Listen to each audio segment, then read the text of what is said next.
Hello everyone, so today I've got another PTR update video for you, and Blizzard has buffed Fury. Again. Last week, you might remember, we got a sizable buff for Fury, but this week they decided to do another buff, and this is the buff. It's quite significant, so let's go through this. So yeah, Bloodthirst, Bloodbath, Raging Blow, Crushing Blow, and Rampage all buffed by 20% except for Bloodthirst, that's just 15%. They did nerf the dot on Bloodbath. It procs every 3 seconds now instead of every 1 second.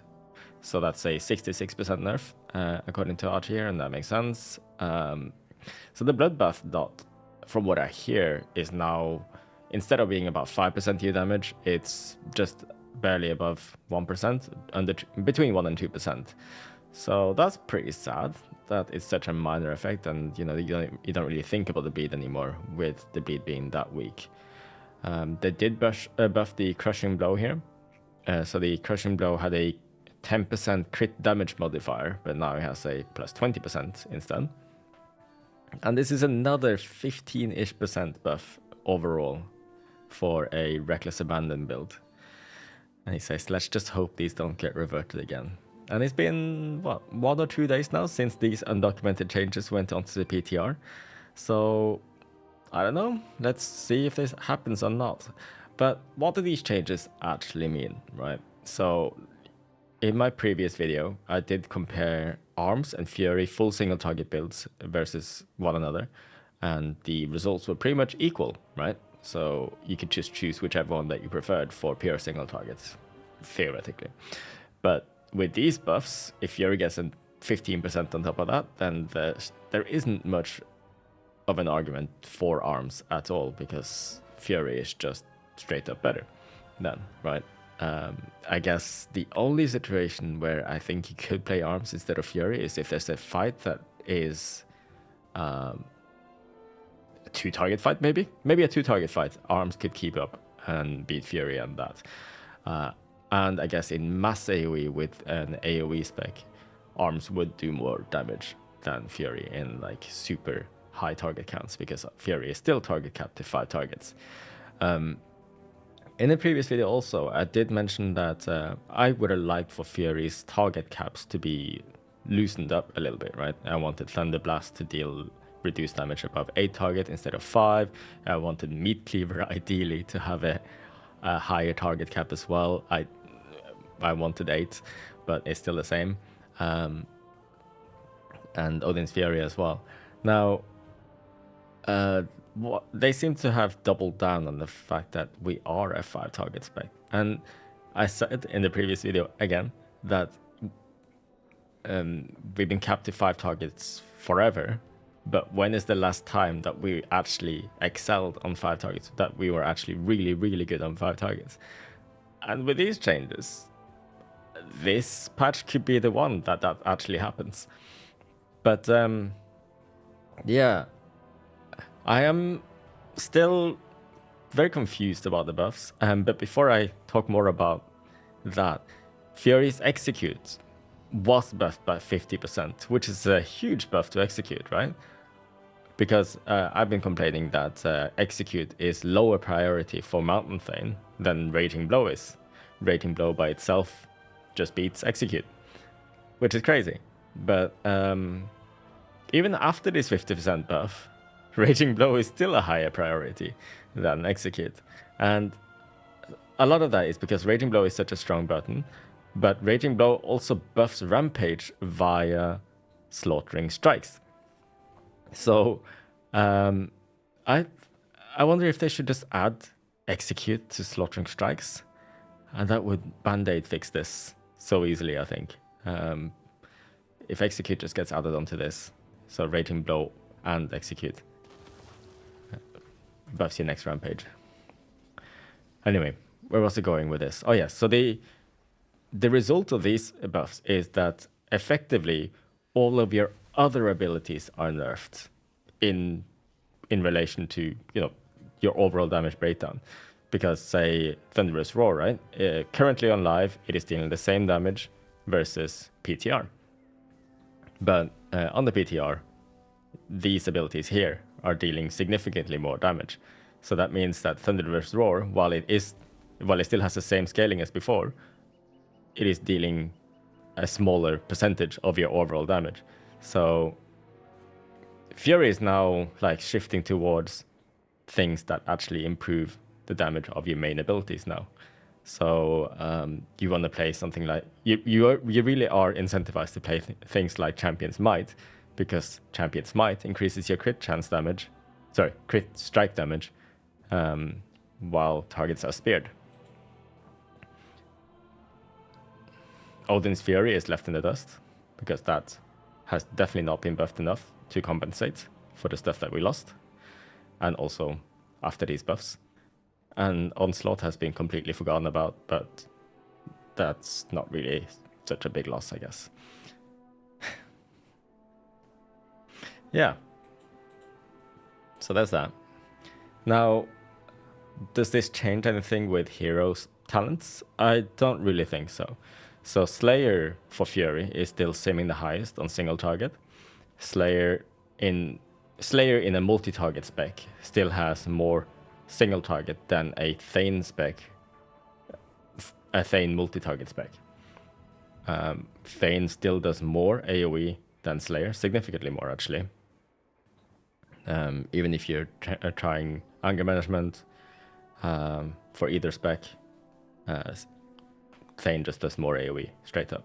There has also been a lot of sims comparing Reckless Abandon and anger management now, and the numbers are pretty much equal for Reckless Abandon and anger management on single target, and for the AoE specs also on single target. Again, the two talents are about equal. So what this means probably is that because of the nature of anger management, and because you rely so much on uptime, anytime that you lose uptime, say on a raid boss you have a mechanic that you need to move out of, or there's any waiting time at all, you're not actively getting CDR from anger management, which means you'll fall behind versus Reckless Abandon. Maybe there are fights where anger management is especially good for because of certain cooldown timings or whatever.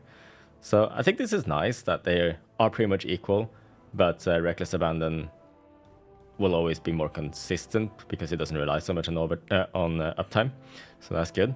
I hope that this means that we can now play anger management in keys without feeling like we're sandbagging or doing worse than we could with Reckless Abandon.